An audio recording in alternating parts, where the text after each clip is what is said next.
into engifuna sikhulume ngayo ke la i-product rule. I-product rule yona sobe siyisebenzisa la kwama-derivatives ethu. Ngifuna ukuthi siqale siyibone ukuthi ichaza ukuthini ebese-ke siyachaza kahle. I-product rule ithi uma mhlawumbe ngine-function of x times g of x derivative with respect to x f of x times g of x equals f prime x times g of x plus f of x times g prime x. F of x times f prime x times g of x plus f of x times g prime x. Yabona ukuthi la siqale sithathe i-derivative ka f si multiply nge-function ka f bese si-adda i-function ka f sithathe i-derivative ka g. Ya, asenze ke sibone ukuthi masi apply la kuzoba njani. X squared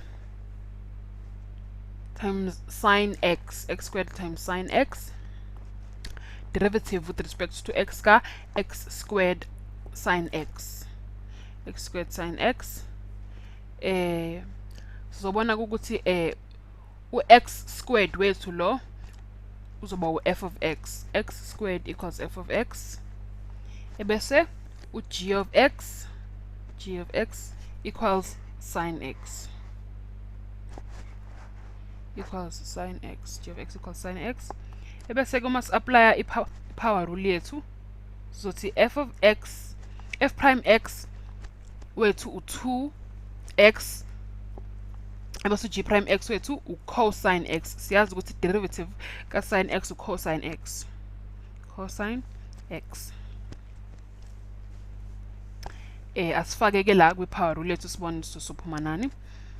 Sizothi f prime x iqala sithi 2x times gx sin x plus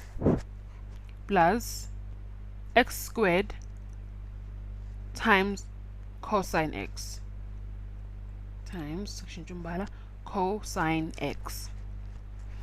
I-power rule isitshela lokho ke. Sizoqhubeka senza amanye ama-video.